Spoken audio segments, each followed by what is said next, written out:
ഇന്നൊരു സ്പോർട്സ് ഡേയുടെ കഥയാണ്. നിങ്ങൾക്കറിയോ, എൻ്റെ ഹസ്ബൻഡ് ക്രിക്കറ്റ് കളിക്കാൻ പോകുമ്പോൾ ഒരിക്കൽ പോലും ഞാൻ അയാളോട് ഒരു നല്ല വാക്ക് പോലും പറഞ്ഞിട്ടില്ല. അതിലുപരി തളർത്തിയിട്ടേ ഉള്ളൂ. കാരണം വേറെ ഒന്നല്ല കേട്ടോ, ഒരു ഹോളിഡേയോ ഫ്രീ ടൈമോ കിട്ടുമ്പോൾ മൂപ്പരാള് ഫസ്റ്റ് പ്രയോറിറ്റി കൊടുക്കുന്നത് ക്രിക്കറ്റിനായിരിക്കും. പതിയെ പതിയെ ക്രിക്കറ്റ് എന്നുള്ളൊരു വാക്ക് എൻ്റെ ഹേറ്റ് ലിസ്റ്റിലായി. അങ്ങനെ ഇരിക്കുമ്പോഴാണ് കെനിയയിലെ സ്പോർട്സ് ഡേയുടെ ഒരു ദിവസം മുന്നേ ഇക്കാടെ ഫ്രണ്ട് വിളിച്ചിട്ട് നിന്റെ മോനെ കൊണ്ട് ക്രിക്കറ്റ് കളിക്കാൻ വന്ന ആളെന്ന് പറഞ്ഞത് കേട്ടോ. എൻ്റെ പൊന്നെ, എല്ലാ ഹേറ്റും ആ ഒരു നിമിഷത്തിൽ മാറിയിട്ട് മൊത്തത്തിലൊരു ആവേശമായിരുന്നു എനിക്ക്.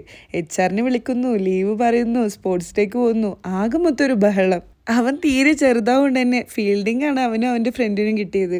ഇന്ന് വരെ ഒരു ഭാഗത്ത് അടങ്ങി നിൽക്കാത്ത അവന് ആ ഒരു പൊസിഷൻ വിട്ട് എങ്ങോട്ടും പോകാണ്ട് അവിടെ തന്നെ നിന്ന് ഓരോ കോപ്രായങ്ങൾ കളിക്കുന്നത് കണ്ടപ്പോൾ എനിക്കും മനസ്സിനൊക്കെ അത്ഭുതമായിരുന്നു കേട്ടോ. അപ്പൊ പിന്നെ അടങ്ങി ഒതുങ്ങി നിൽക്കാനൊക്കെ അറിയാന്നായിരുന്നു ഞങ്ങളവിടെ പറഞ്ഞുകൊണ്ടിരുന്നിരുന്നത്. എൻ്റെ കെട്ടിയും ക്രിക്കറ്റ് കളിക്കാൻ പോകാൻ നേരത്ത് ഇന്ന് വരെ ചിയർ ചെയ്യാനോ അല്ലെങ്കിൽ നല്ല വാക്ക് പറയാനോ പോവാത്ത ഞാൻ എൻ്റെ മോൻ്റെ കാര്യം വന്നപ്പോൾ ആകെ മൊത്തം മാറി മറിഞ്ഞ്. ചിലപ്പോൾ അവിടെ ഏറ്റവും കൂടുതൽ സന്തോഷിച്ചത് ഞാനാവും. അത് പിന്നെ മക്കളുടെ കാര്യം വരുമ്പോൾ എല്ലാ ഉമ്മമാരും അങ്ങനെയാണല്ലോ. അവരെന്ത് ചെറിയ കാര്യം ചെയ്താലും അത് നമുക്ക് വലിയൊരു കാര്യമായിരിക്കും. അവനവിടുന്ന് ഒരുപാട് ഫ്രണ്ട്സിനൊക്കെ കിട്ടിയിട്ട് പിന്നീട് മൊത്തം കളിയൊക്കെ ആയിരുന്നു. നേരത്തെ ഞാൻ പറഞ്ഞില്ലേ എൻ്റെ ക്രിക്കറ്റ് ഭ്രാന്തൻ ഹസ്ബൻഡിനെ കുറിച്ചിട്ട്. ക്രിക്കറ്റ് കളിക്കാൻ പോയി കൈ ഒടിച്ച് വന്നിട്ട് പോലും ആ ഗ്രൗണ്ടിൽ അമ്പയറായിട്ട് പാർട്ടിസിപ്പേറ്റ് ചെയ്ത മഹാനാണ് അയാൾ. പിന്നെ നമ്മൾ ഉച്ചക്കത്തെ ലഞ്ച് അവിടെ നിന്ന് തന്നെ കഴിച്ച് നമ്മുടെ ഫ്രണ്ട്സിന്റെ ക്രിക്കറ്റ് മാച്ചും ഫുട്ബോൾ മാച്ചും ഒക്കെ കണ്ട് അങ്ങനെ ഇരുന്ന് വർത്താനൊക്കെ പറഞ്ഞ് വൈകുന്നേരമായി എല്ലാം കഴിഞ്ഞപ്പോഴേക്ക്. അപ്പൊ വിശേഷങ്ങൾ അത്രയ്ക്കുള്ളൂ guys. Bye bye, stay tuned.